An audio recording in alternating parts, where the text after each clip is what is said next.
Welcome, everyone, to Price Action Live at Traders Pulse for November 4th, 2025. I'm one of your traders, Tom Hartman, alongside Mike, the Payout Pilgrim Christensen, co-founder and CSO of Traders Pulse. We'll have a special guest coming on later on today, but I want to tell you that up to 4 days a week at Price Action Live, we trade in front of you using the advanced trade execution engine known as Traders Pulse, the epic software that upgrades your trading. Whether trading stocks, futures, options, or crypto, Traders Pulse has got you covered. Today's stream is brought to you by Blue Sky, the best-in-class prop firm that offers same-day activation, daily payouts, and no max restrictions. Visit bluesky.pro and sign up for your first prop firm account today and trade futures like never before. That's bluesky.pro, BLUSKY.pro today.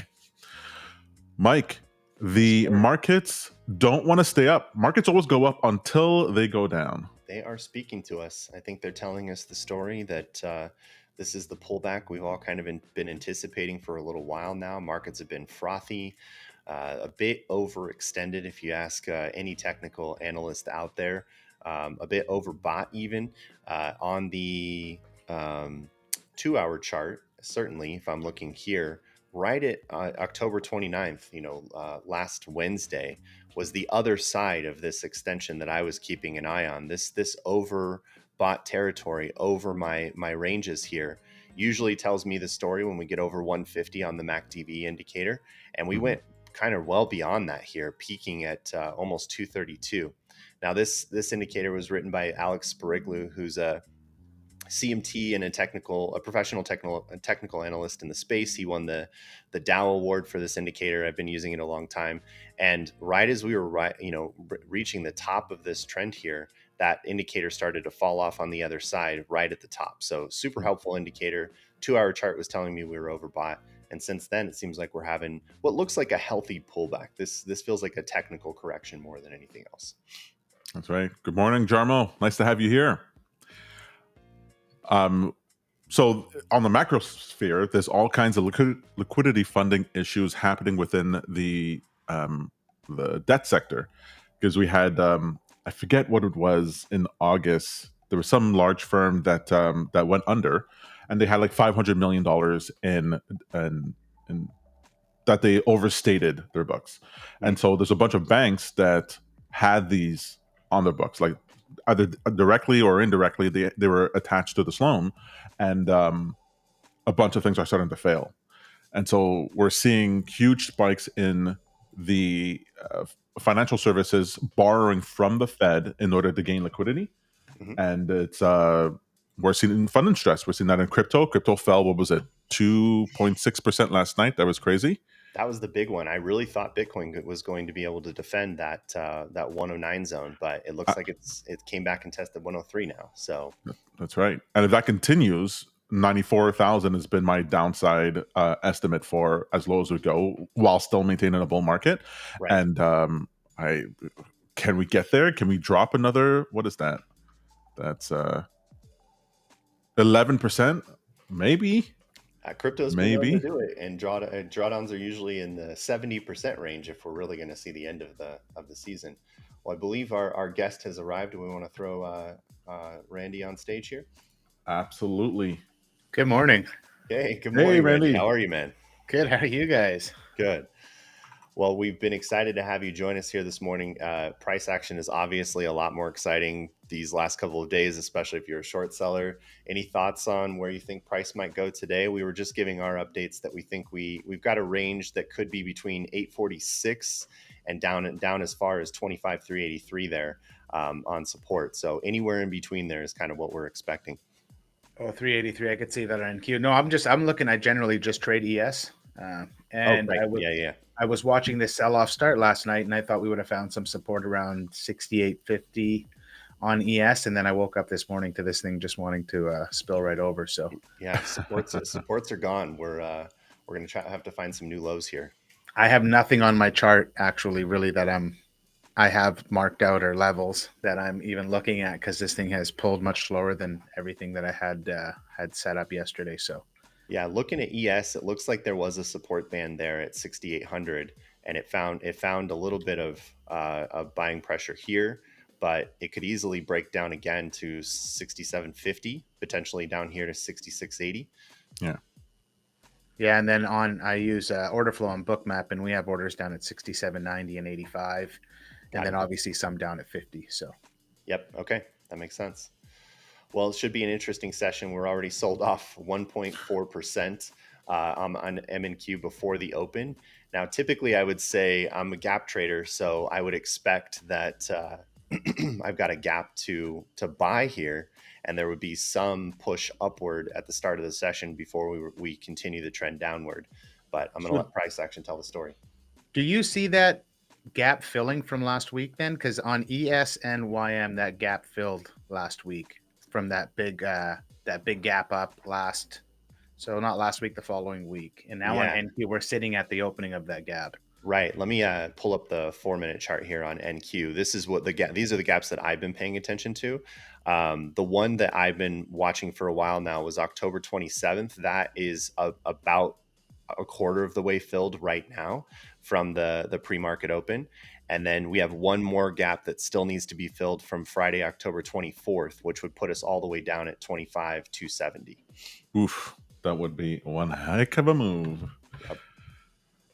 Right before market open, folks, want to let you know that Randy Bains, the Randy Bains from ASFX fame, is a sharp day trader, turning market insights into profits. You can follow him at the Randy Bains wherever people are found. Market open here at 9:30 a.m. and we are seeing a sell-off right at the beginning. Does this continue? Does it completely reverse? Who knows? But let's avoid it. Please, if somebody does know, let us know. Give us the heads up. We've been saying that in chat for a while now. If you view our show, you are legally now required to give us your intellectual property and your trades and all the information about what you're putting on. Hey, we're doing it. Come on. We're just kidding. So yeah, I'd like to see ES get below 6,800 here and look for shorts. It's showing us a level of support right now. So yep. I'm expecting a little bit of a bounce from the open here. So I usually try to give it about 6 to 8 minutes here before I take a trade. Unless I get real squirrely, but wait, for your upside, do you have any upside target? Because I got on NASDAQ 26,115 and on ES I have 68.83. I think the R1 I have right now would be at 850, 25,844-ish. So I do expect we'll pull back up to that level. If it does go further, that would be the weekly VWAP. So that would be 26,000, back to 26 and then down again, which would be an interesting retrace because that would start to form the 855. So something I'm starting to look at now, because normally one of my rules is I don't trade the first 15 minutes. I trade, a break of the opening range, 15-minute opening range. But I've been talking to a few people, and actually one of the guys that I do a podcast with is switched to a 5-minute opening range, and he is really liking that. So yeah, I'm just toggling back and forth right now, because before it was just a hard rule for me. I wouldn't trade within the first 15 minutes. Right. And I found I was taking trades 10, 11, 12, 13 minutes into the open. Mm-hmm. So I'm going to start looking at that 5-minute opening range and seeing how the breaks work off of that, because I'm still taking a trade before the 15-minute range sets. Because you get those nice momentum moves, and if I wait for 15 minutes, sometimes I'm missing 3, 4, 5, 6 points on ES.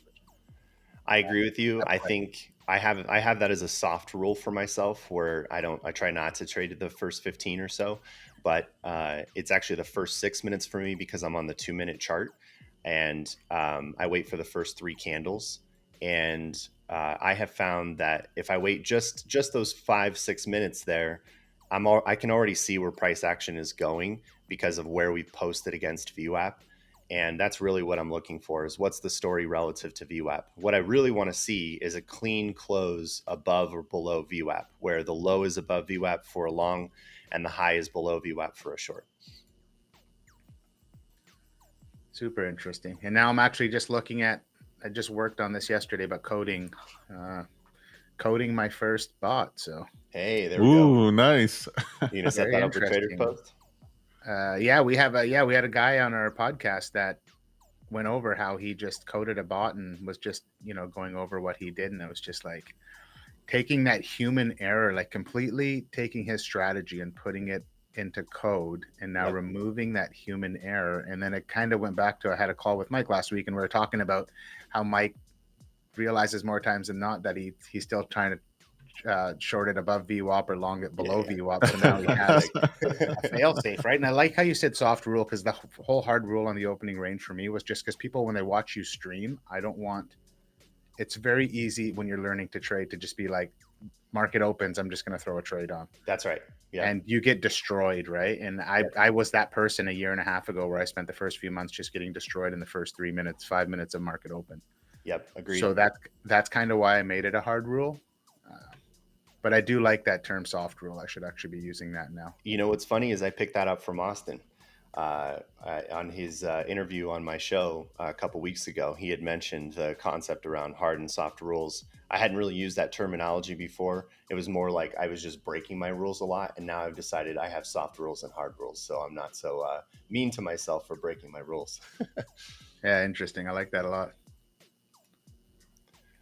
Okay, so I have this indicator here that's also trying to keep me on track for only opening shorts above or below VWAP. So now that I have this red bar here, I have to wait for this candle close. And this basically tells me that we now have a candle that's completely below VWAP. So the score for the trend below VWAP is starting to accumulate. I find it so funny, that rule, because I only really want to short above VWAP, and I only want to go long below VWAP, because I'm always doing the mean reversion. Yeah. So, but that's what the markets are. The people say the markets are built for mean reversions, right? So right. I can see that too. It's just I find I tend to get myself into more trouble when I'm fighting the VWAP, and it's something that just doesn't work for my trading style. And when I do try it, the 1 out of 10 time it works, it usually runs for 3 or 4 hours, so it goes into my brain as a big win. And I think that's part of the problem for me, right? So the other thing that's holding me back a little bit here is ATR is massive right now. These are 47-point candles. So I'm going to try to maybe wait a little bit longer, unless the trend is so obvious from this next move here. There's there's just plenty of downside here.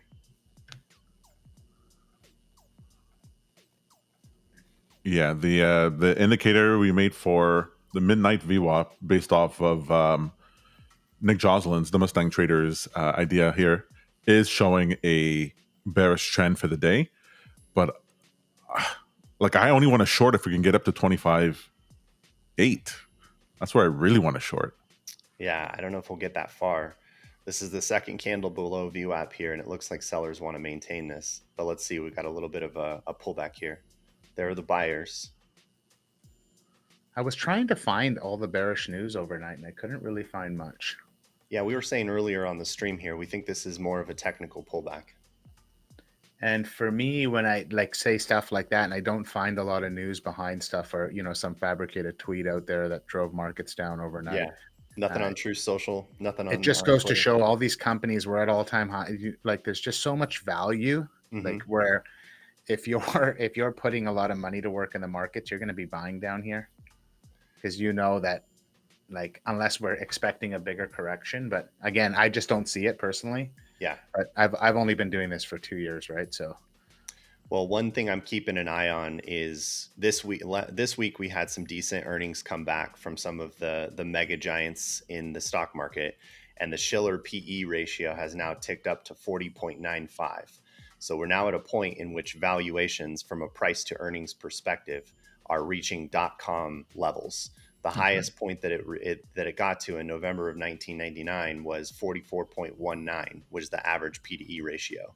So it's definitely frothy. We have overvalued equities at the moment. I brought that point up with Austin on stream, and we had a little bit of a battle over it. I don't know if did he have a different opinion? He's just saying that we cannot compare the .com bubble to this AI tech boom. I would agree, because we have actual earnings instead of these companies that weren't earning as much. There was a lot of losses at that time. However, where the that it was just stories, a lot of it was actually like not fabricated, but it's like pets.com, right? Went through the roof because exactly. they put .com behind the name. So he was just saying in that sense, like he's just be mindful of there's actual utility behind AI now and a lot of money going into it. Don't get me wrong, it is overvalued. Like I still think there's too much money in there. And I agree with you. It's definitely frothy. I think the main thing I would point out is just pay attention to how much capex is going into AI right now. It's at a point where the likelihood of quick payback on that capital expenditure is extremely like low because they've already kind of saturated the market with new users. There's plenty of hundreds of millions of new people that are going to continue to use AI products for sure, no doubt about it. But I think unquestionably they might have over invested at this point. We're talking about hundreds and hundreds of billions of dollars of capex that needs to see a return. Yeah, But they're seeing it. Sorry, go ahead. No, I agree with you totally on that, Mike. 100%. What were you going to say? They're seeing it as a the U.S. government is seeing, even the Chinese government is seeing it as a national security issue, though, that this capex expenditure is not like a nice to have, and so you can imagine that the return that they might be able to get might not come from traditional means, that they could burn a lot of this for quite a while if it's like a national project. Donald Trump is out there on 60 Minutes talking about, he wants AI and crypto. United States has to be number one, and number two is not an option. It's like, okay, well, that sounds like you want to put $1 trillion into this thing. That's what I'm hearing. So, yeah. I mean, if it's got federal government backing, obviously that kind of changes the story as well. The .com era didn't have that backing, so exactly. a little bit. I mean, there was some government funding and subsidization in the internet infrastructure, but they didn't have a Donald Trump.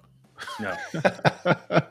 And this is what I was going to say. I love about conversations like this and people having access to streams like this is because, the different point of views, the different information, how we can walk through things and just kind of digest it as a group. I love it. Like this is why I truly love doing this stuff. Same. And I appreciate being able to have guests on like you, Randy, just getting a sense of your view on the markets, how you're trading, what your setups are looking like. And, it never surprises me to discover that we're all kind of looking at the same things. Spectre Group says, Randy is a G, amazing trader. This is, I think I know who that is. All right. Unfortunately, I took a trend below VWAP there, and it turned against me. You shorted? Yeah, I shorted. You mean you should have gone long below VWAP? There you go, Tom. Yeah.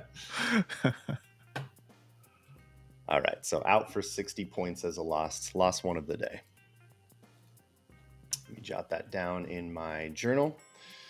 Now that's coming off the heels of max profit yesterday. I hit max profit on all my accounts yesterday. So small loss, not a big deal. We're making progress towards the goal.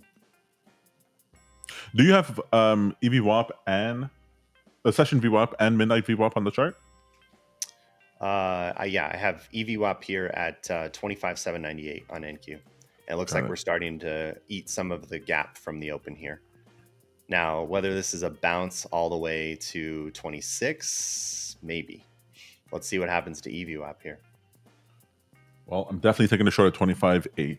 So let's see. So EVWAP is your daily VWAP or session VWAP? I have two. So I have this New York session VWAP on the screen, which I currently have at 25,707. And then I have the electronic hours or midnight or overnight VWAP at 25,796. That's this blue dots here.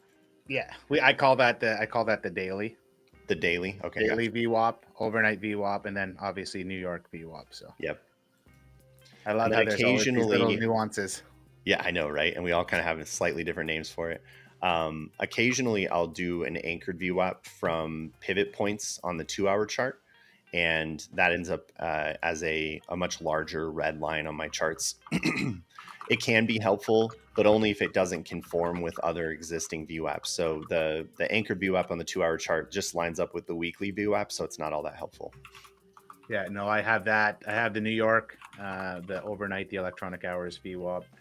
I have actually an anchored VWAP at the low of session.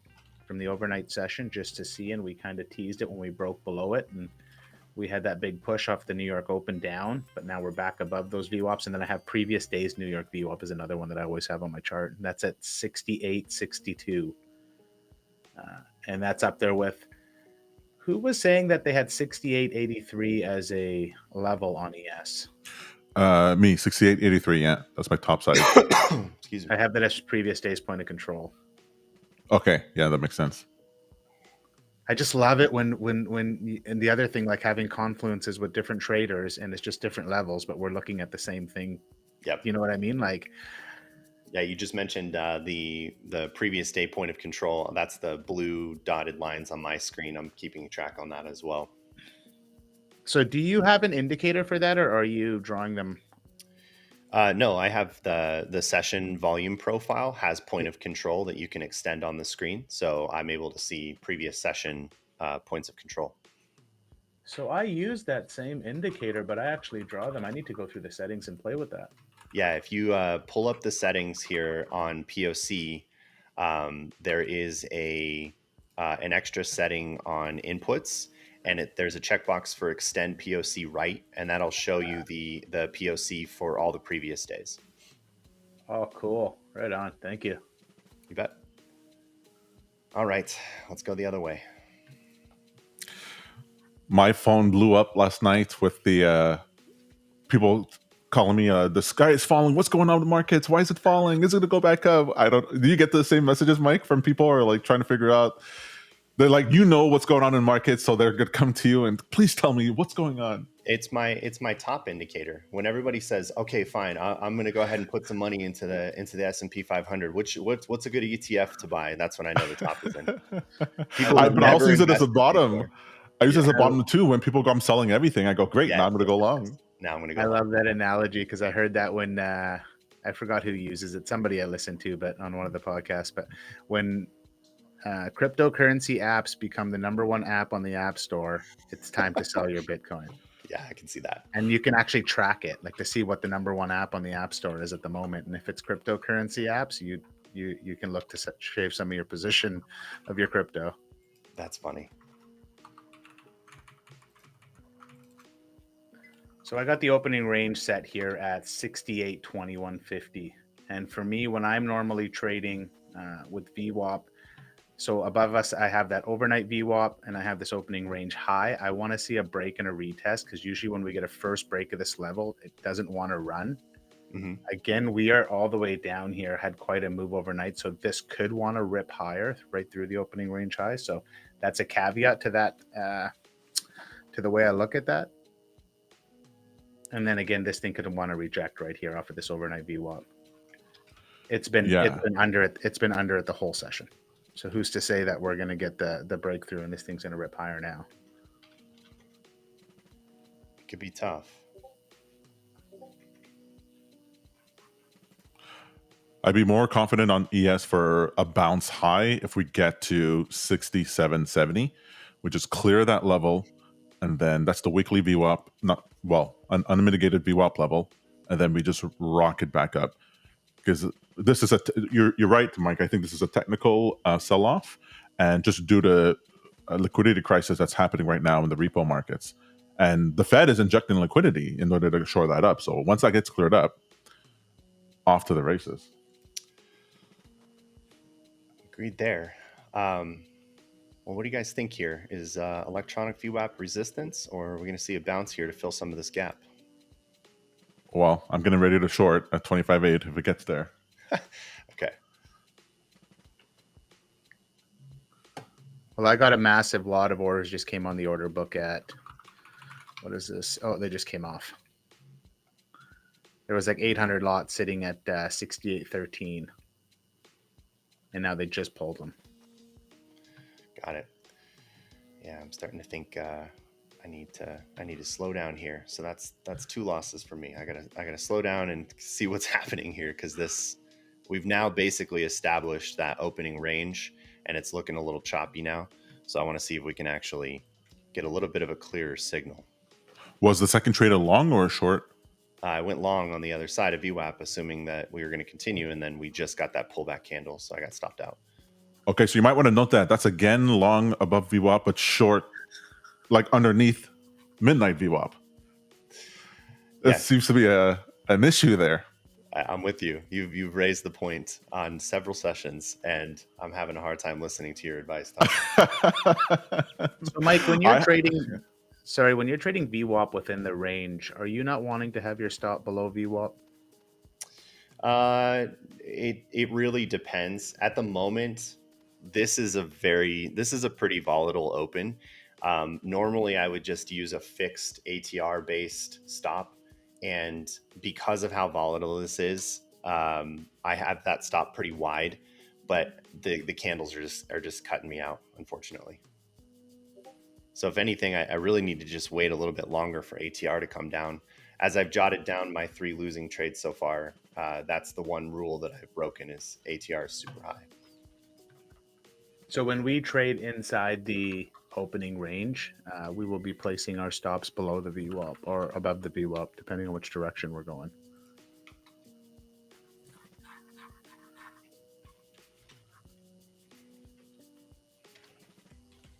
That makes sense. And then even if it's a tight opening range, we could even put your stop below the opening range low. So you give yourself a couple levels of support.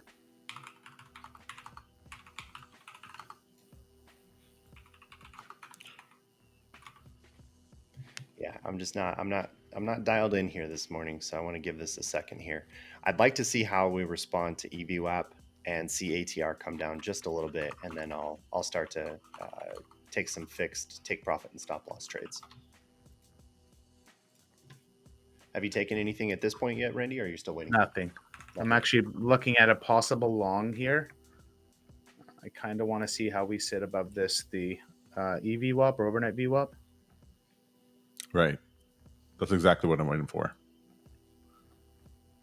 I trade off of a 2-minute now. It used to be 1 minute, so it gives me a little bit more clarity on the candle closures. Same. I moved from 1 minute to 2 minute about a month ago. But then I'm also keeping an eye on what's happening on the 15-minute and the 2-hour simultaneously. So I see this potential bullish move forming here, creating support at 718 on NASDAQ, which is an interesting area. Tom, what does that line up with? What level am I missing there? Which one is that? 718 or 700, 25 700 on NQ? Nothing. 700. That's what I'm saying. Yeah, this is an interesting place to reverse. Okay, I'm long. Copy that. And my short just triggered. No. But I'm just shorting technical because we're hitting. If I hit a VWAP from underneath, I short. If I hit it from above, I go long. The contrarian trader. That's right. I'm just trading order flow.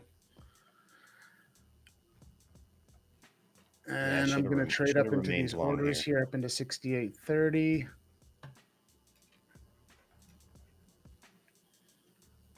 Now I have my stop brought into profit. And is that just break even, or you have a little profit on that one? No, I'm up 187. Nice. And I'm going to get taken out right here, and I'm out. So I'm up 180 across 5 accounts. Quick scalp. Let's go. Awesome.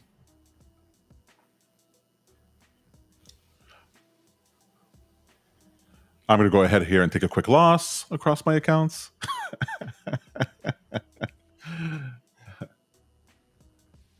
There we go.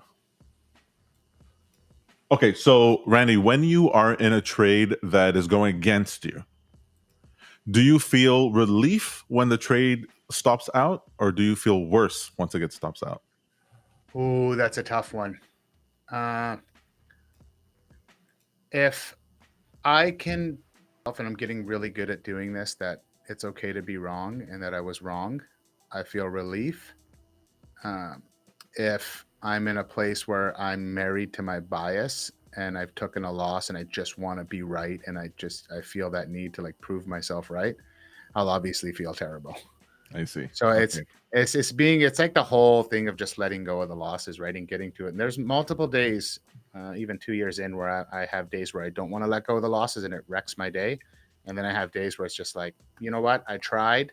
I was wrong. It's okay. I can look for a re-entry. And those days I tend to have a much better day and finish green.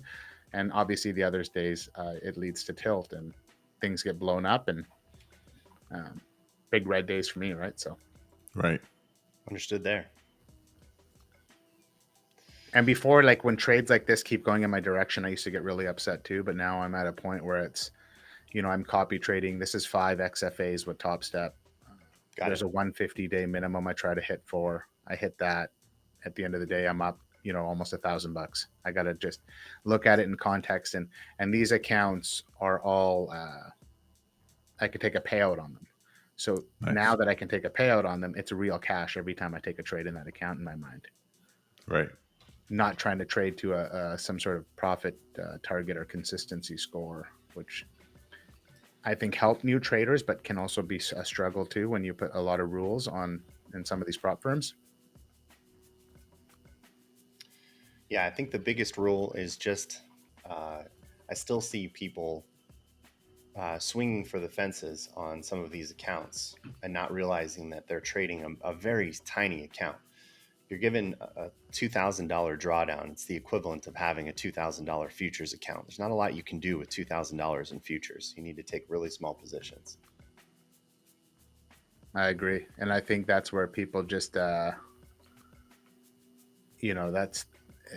it's like the get rich quick scheme, or I'm going to do this in one trade, or I'm going to make $1 million today. And it's the wrong mentality. And that's one thing I think we've spoken about why I love Traders Post is, if you want to trade a bunch of accounts, cool. Just limit your size in each account. Trade one micro and just trade to trade.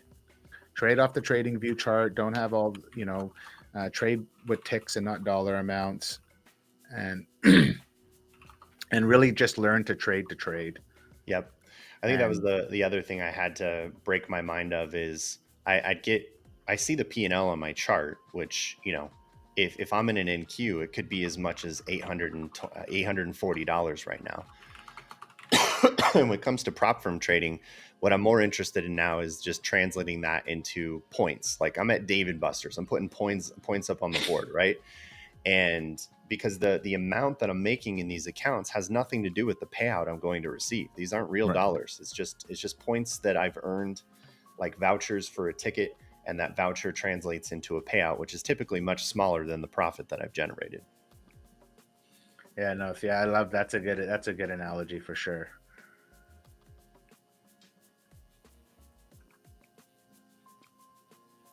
Just put some points on the board every day. All right, well, this long is starting to play out for me. Up 80 now, getting out of the hole. There you go. What do I have for? Looks like, Tom, I'm now expecting we probably will come back and retest this weekly VWAP at 26. Yeah, that'd be great. Yeah. So I'm not a pro on order flow on NQ as much as I just constantly watch ES, but I have an NQ Bookmap chart running all the time. Yeah, what do you see just there? For confluences. Are you using Bookmap too? You are, right? Not yet. No, I had it, but I need to get another monitor set up above my first monitor here, and then I'll have Bookmap up there.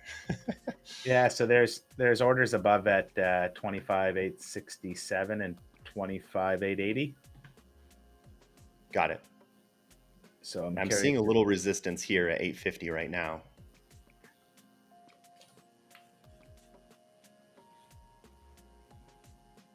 Is there something fairly large at 846?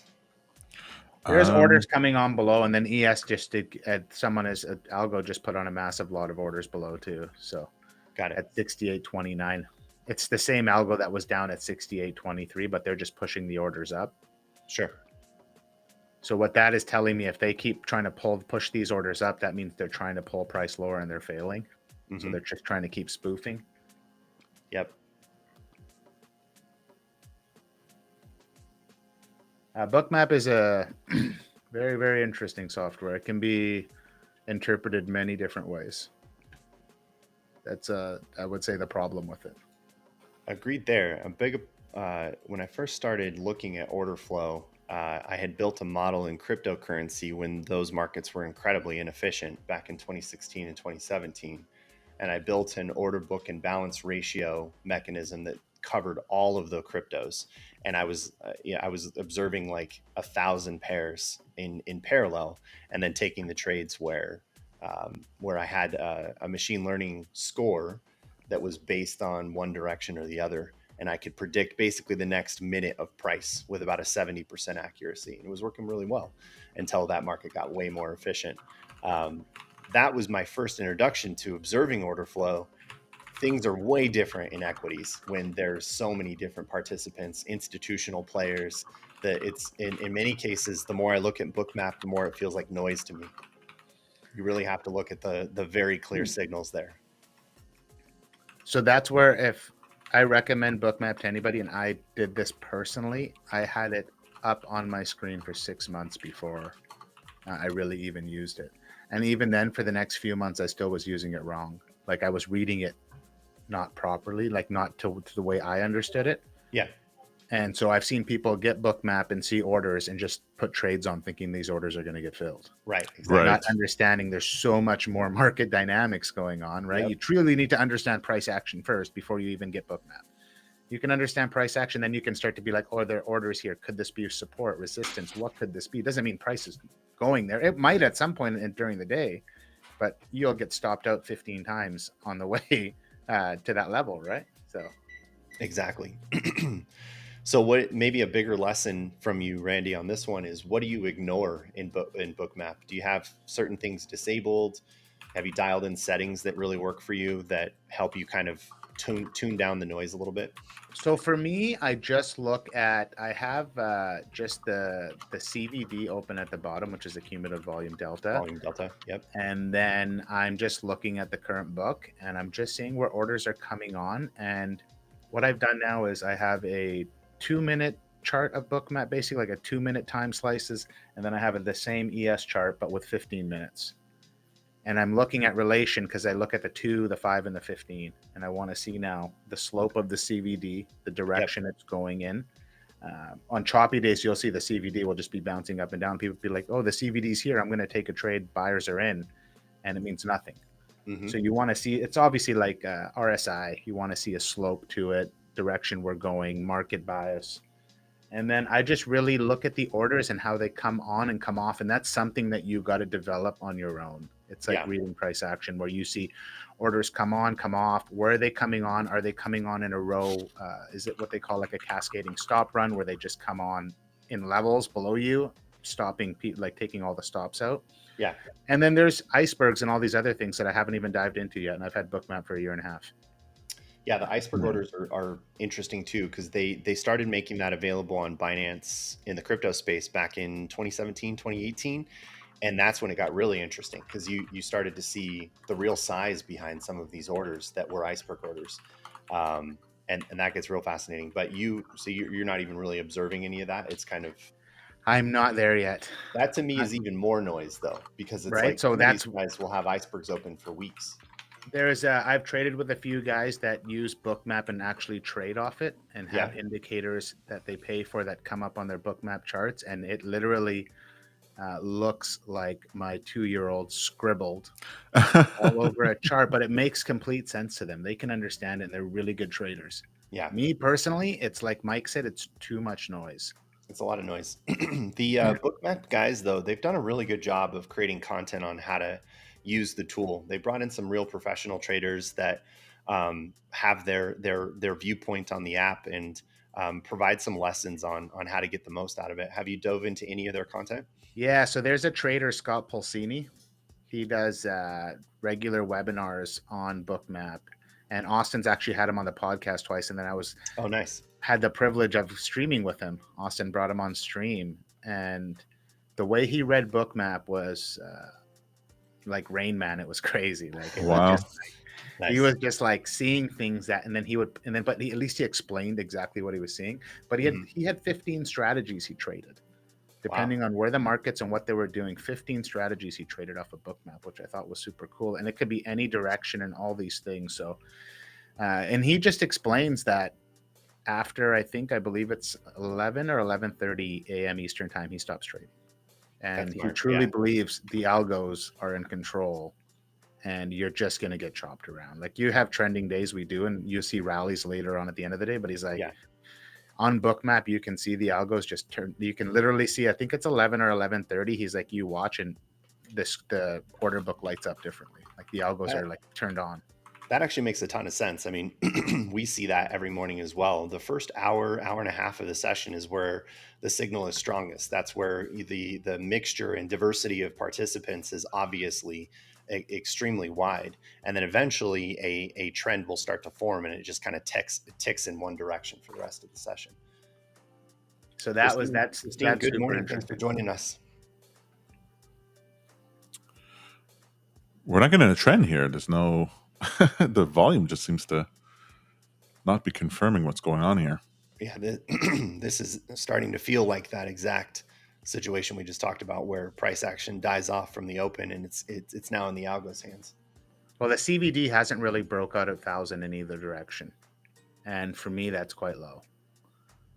I know some of the Bookmap guys that trade religiously off Bookmap, they want to see 5,000 to 10,000 on the CVD in either direction. And like I said, we haven't broke out of 1,000 either way. Yeah, we were minus 1,000 at one point, and I'm plus 1,000 now. So definitely the volume is not there. And I find now, I don't know what it is, the last month since we get this volatility, for the first hour, half an hour, 30 minutes to an hour, the market wants a rip, and then it just dies out. Yeah, we've been getting that a lot, and I always expect that. Volatility is going to be the highest in the first few candles, and then it just starts to fall off for the rest of the session. We can see that here on my ATR indicator. You know, at a huge opening candle, and it's just been trending downward since.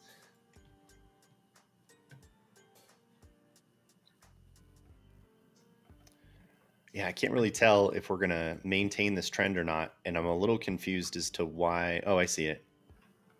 Resistance here at 881. Is that yesterday's low? 881. Or previous day's low. It was from Friday the 31st. Right. That's, again, a strange spot to stop. But also the 30th.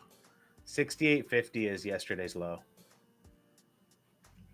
On ES. On ES, yeah. Well, we're still in this regression trend. Still above the 8 EMA. I'm still long. I'm kind of wondering if I should take profit. Oh, really? I'm looking for a short right now. That's what I'm looking for. Yeah, I'm about to take profit. I got to come on with you guys more often. We got to get a whiteboard and keep tally. Seriously. we got to have a race into the end of the year, the three of us, and we'll see how it goes. Long, short. And at the end of the day, the only thing that matters is payouts. So, you know, the scoreboard is the payouts. I just love friendly competition, right? It's every time me and Austin decide to have some sort of competition to a payout, one of us just blows up. That's right. Like it, and it's not even like a fun blow up; it's like a blow up because it's like, yikes. No, we can't have that. All right, I went ahead and took profits on that trade, so at least one winner for the day so far. Nice trade. Nice holding on to it too. That was nice. Yeah, it took a while. About 13 minutes.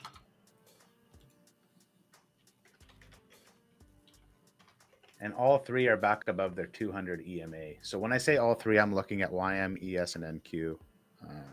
Can always on it. I have a chart with 6 panels open on a 5 and 15 of each indice. And we have market trending all in the same direction today, and it was in the overnight too. So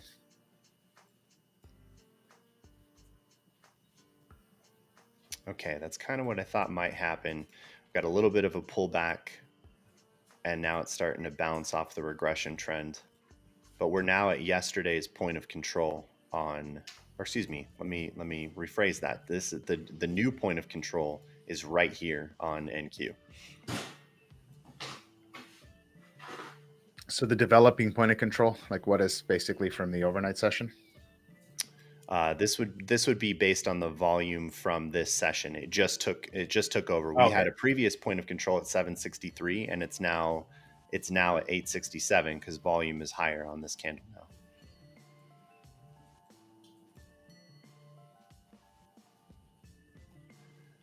Still starting to look like we may have found a top here. I just don't like the way that it's looking. I mean, for Bitcoin, it's a great short. Like this is where I would short, but I don't like how it looks on MNQ or ES. It's just such a strange area to stop.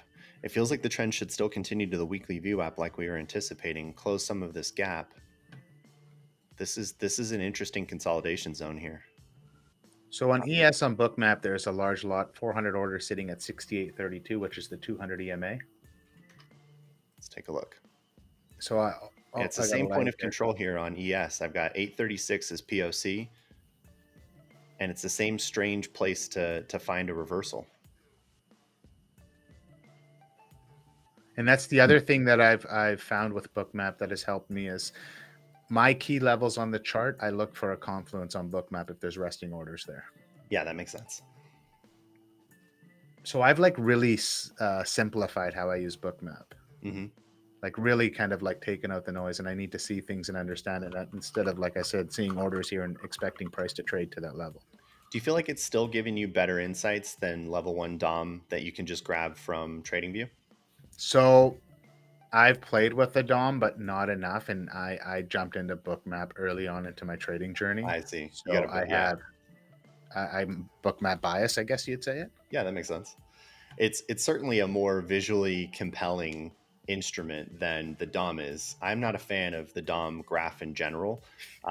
It can be helpful, but I would argue that it's even more noisy than Bookmap. Bookmap has this really cool ability to create a footprint of prices that have disappeared from the DOM.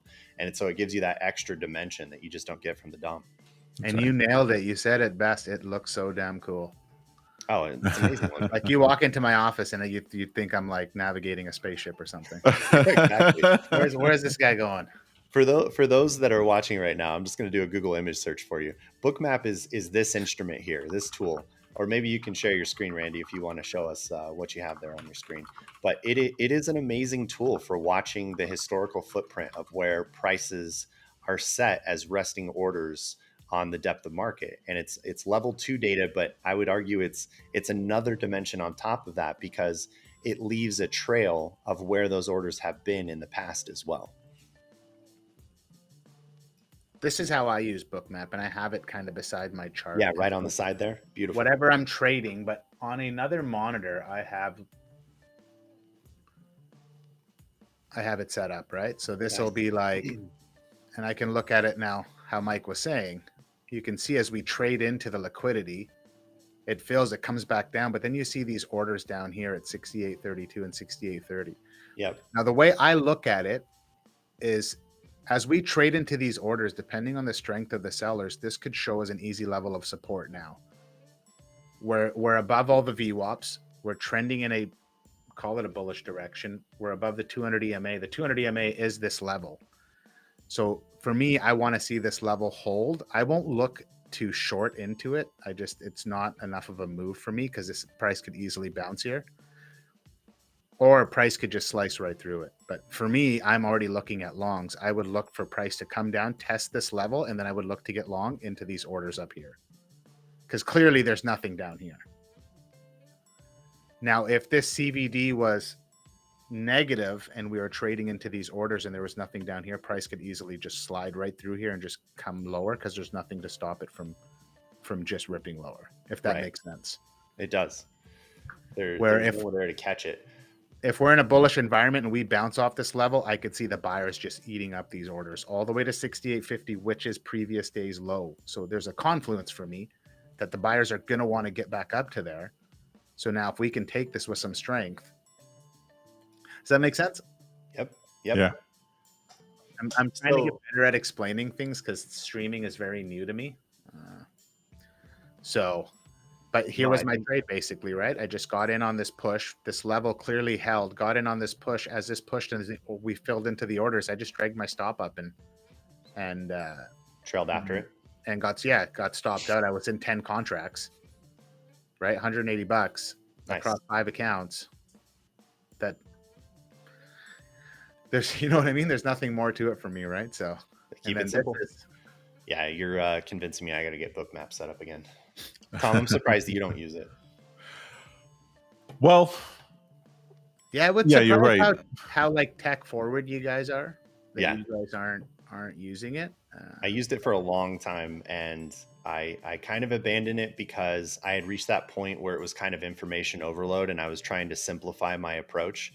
But I'm back to a point now where now I have the approach. I understand what I'm looking for, but I want that supplementary, data to work with, so I can figure out where these levels are, especially on a day like today where this resistance here at 868 just doesn't make much sense to me. So I want to see where those resting orders are and what the rest of the market is trying to say about that price. So this is NQ. Yeah, let's take a look. And you can see we have these orders. So let's zoom out a little bit. So there was orders down here on this when we set this base down here at, what is that, 25, 840, let's call it, 830, something like that. And you can see these orders never really filled. Got it. So these orders showed us support. And for the first few months I looked at Bookmap, I didn't realize your buyers are sitting below and sellers are above. Right. And so as the buyers held this area, like the sellers weren't able to take all this liquidity, you get this push up. And you can see now as we trade into these zones, NQ looks a lot different the way, but NQ is really, if you watch it in Bookmap, it's really level to level. And if you scalp, this is why a lot of scalpers, I think, trade NQ, is because it literally will go down to these orders and then straight up to these orders. Yep. Down to these orders, straight up to these orders. Where it ES bounces is really very well, smooth. Which is nice. Yeah. ES is a very smooth grind up when it wants to move. Yep. So, and then now you can see on here on NQ as orders come on above, there's this massive block here at 20. And what's 25,800? I think that was a level we sit on NQ. That's where we're at right now. That's point of control. See like the large order sitting down here? Yeah. So I treat this as more of support when we're in more of a bullish environment trend. Yep. I don't treat this as seller, like this is going to be like, oh, we're going to come and crack through this. I just believe this as like a level of liquidity that the buyers have in place to stop price from getting lower below. Like they're going to, in my mind, especially on an uptrend, that's where they're expecting to average into their position so that they want to get filled there. Yeah. See, that's very, I really do like how you said that like that. That makes a lot of sense. And even just on NQ, the way, like, this is my 15-minute opening range, blue lines, my New York VWAP, black lines, my overnight, and this is my previous days in New York. And then this is my yesterday's. And you can see price down to bottom here at basically just below 6,800, pushed higher. We took the New York VWAP, and I got in here on the break of this overnight VWAP and took this trade up into here. As we spoke earlier, price has been trading below the overnight VWAP. So who's to say that all of a sudden the buyers are going to step in? But they did. So using that in Bookmap and seeing the orders above, I just traded into it, right, and took advantage of it. Well, now we're at this frustrating consolidation range where it doesn't really want to go anywhere. That's right. And the one other thing I will say about Bookmap is it's not the first thing. It's not my number one. It's so if I see price ripping and trading into orders, I just won't take a long. Like I need to see where we are on the chart, where the VWAP is, what price action is doing. Because I think that's the other thing. People just get, sucked into seeing the green balls blow. Like Austin has no volume balls on his chart. His chart's just lines. Because he finds these bias, and you can make these as big or as small as you want. To combine them together, yeah. You can also. I like to see him because it's telling me buying and selling strength. Yeah, that makes sense. Right, where Austin just thinks it's he had a word for it, it's not discretionary. Like I forgot the way he said it, but he doesn't like to look at him. But Austin again trades with all black candles, which is pretty crazy too. He takes the noise out everywhere. I love it. Yeah, right. Well, he's just so noisy himself. That's the thing, right? He's got to. We had a call this morning, and it's like the how much fun we get to have ripping into each other. Like I truly, like I said, I enjoy all this streaming and networking and meeting people. And agreed there. This is a much better way to trade. I'm curious, have you looked at the order book and imbalance ratio, the OIR that they have built there into Bookmap? I know that they No. made that plugin available. No, here, let's see if I can pull it This up. is a plugin into where? It's Bookmap makes the calculation available. It's one you can do yourself. This is what I did back in 2017, 2016 in crypto. You just take the bid ask and you run a calculation of the volume on the bid side plus the volume on the ask side divided by the volume on the bid side minus the volume on the ask side. And effectively what you end up with is a ratio of the volume on either side of the book. And when there's more buying pressure, the score is high. When there's more selling pressure, the score is negative 100 or somewhere between negative 100 and plus 100. And it's a pretty helpful indicator that gives you a sense of maybe the word mitigate is not right, but unfilled pressure on either side. If there's just a bunch of resting orders that are just about to get filled, then that can push price in one direction or the other. What do you call that? Do you know what the plugin is called? It should be called OIR. OIR, liquidity marker. I thought for sure they had it in there. Outside liquid, Python, setup checklist, sweeps. No, I don't see it. Let's see. Yeah, here we're gonna get it. We're gonna take these orders at 68.50. And if it breaks yesterday's low, this could want to push even higher. We got previous days New York at Oh, they call it volume imbalance, and it's the calculation I just gave you. The DAV minus the SAV divided by the DAV plus the SAV. And that's basically the buy aggressor volume, and the SAV is the sell aggressor volume. And a positive ratio indicates that buying aggression dominates. A negative ratio shows stronger selling aggression. I've seen volume imbalance. Why don't I see that? I've seen that before. Yeah, it's on their documentation.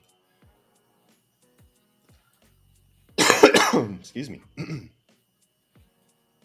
I haven't done it, but Black Friday, I'm pretty sure I'm going to upgrade to Global Plus, which is their highest subscription. I have the one under at Global. Does that just give you more markets to study, or? No, it just gives you more add-ons. Oh, I see. Icebergs and absorption and other indicators that I'd like to incorporate. Yeah. You got to buy the data feeds individually. They have a CME full data feed where you can get CBOT, COMEX, and a bunch of them for like $80 a month. But right now I just pay for the CME individual feed, not the bundle, where I just get ES, NQ. NQ, the stock index futures. Yep. But I'm starting to look at gold now. It's been a conversation that everybody's having. So I have a gold chart up. Yep. And it's interesting. It's been trending. But again, when everybody moves to an asset, what does that tell you, right? What's like that? We said earlier, when everybody goes to start trading something, it's time to that's the time to get out, right? Well, that was kind of the truth with gold. We hit 4,300 on gold, and it was like all of a sudden everybody wanted part of it, and now it's selling off.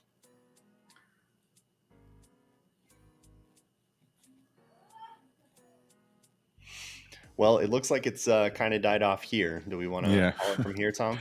Yeah, let's do that. Yeah. All right. Guys, thank you so much for watching the Price Action Live at Traders Post. Just a reminder to everyone, if you want to use the amazing platform, the Advanced Trade Execution Engine Traders Post, you can feel free to go to traderspost.io and use coupon code PROPSCALING20 in order to get 20% off your monthly or yearly subscription. If you are so inclined, you already have an account, you can use the coupon code in order to get a discount off any add-ons on your accounts. If you want to add more prop firms, more live accounts, you are free to do so. I want to give a big shout out to Randy Bains so much for joining us today. Thank you so much.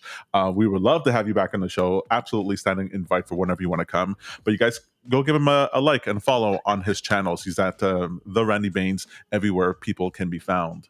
We're going to be back tomorrow morning at 9:30 a.m. Eastern Standard Time with even more trading. But until then, we wish you, as always, happy trading.